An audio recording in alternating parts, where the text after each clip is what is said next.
સાવલીના સમલાયા ગામ પાસે આવેલ મીના સર્કિટ પ્રાઇવેટ લિમિટેડ કંપનીની બહાર 24 જેટલા કામદારોને એક સાથે કંપની સત્તાધીશો દ્વારા છૂટા કરી દેવામાં આવતા કામદારોએ અચોક્કસ મુદતની હડતાળ પર ઉતર્યા છે।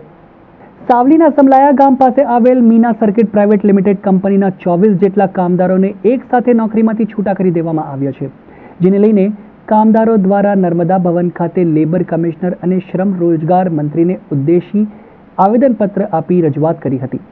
કામદારો Meena circuit private limited company બહાર અચોક્કસ મુદતની હડતાળ પર ઉતરી ગયા છે। કામદારો દ્વારા પોતાની પડતર માંગણીઓ અને નોકરીઓ પર પરત નહીં લે તે ગાંધી ચિંધ્યા માર્ગે હડતાળ ચાલુ રાખવાની ચીમકી આપી હતી। કંપની સત્તાધીશો દ્વારા હડતાળને લઈ કોઈ પ્રતિક્રિયા અત્યાર સુધી આપવામાં નહીં આવતા કામદારોમાં ભારે રોષ જોવા મળી રહ્યો છે। કામદારોએ કામદાર એકતા જિંદાબાદના નારા સાથે કંપની બહાર અસહ્ય ગરમી વચ્ચે ઉગ્ર દેખાવ કર્યો હતો। પહેલા 2 જણાને અમારે છૂટા કર્યા, પછી 3 જણાને છૂટા કર્યા, પછી 9 જણાને કર્યા, પછી 20 જણાને ફૂલ એન્ડ ફાઇનલ હિસાબ આપી દીધો અને 2 દિવસ પહેલાં પોલીસની બળજબરીથી અમને લોકઆઉટ કર્યા છે કંપનીવાળાએ અને અમે લગભગ અહીંયા 90 દિવસથી બહાર છીએ, 34 જણા, અને હવે તો બધા જ બહાર છીએ અમે।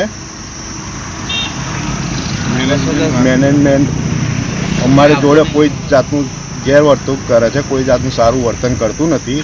ને યોગેન્દ્ર ચાવડા નામના HR સાહેબ છે, એ તો અમારી જોડે બહુ જ ખરાબ વર્તન કરે છે। તો કેટલા માણસને તમે છૂટા કર્યા છે? તમારા 34 માણસને અમારા છૂટા કર્યા છે અને ટોટલ 209 જણા લોકઆઉટ છે। અચ્છા, તો શું કારણોસર તમને છૂટા કરવામાં આવ્યા હતા? કોઈ જ કારણોસર નહીં।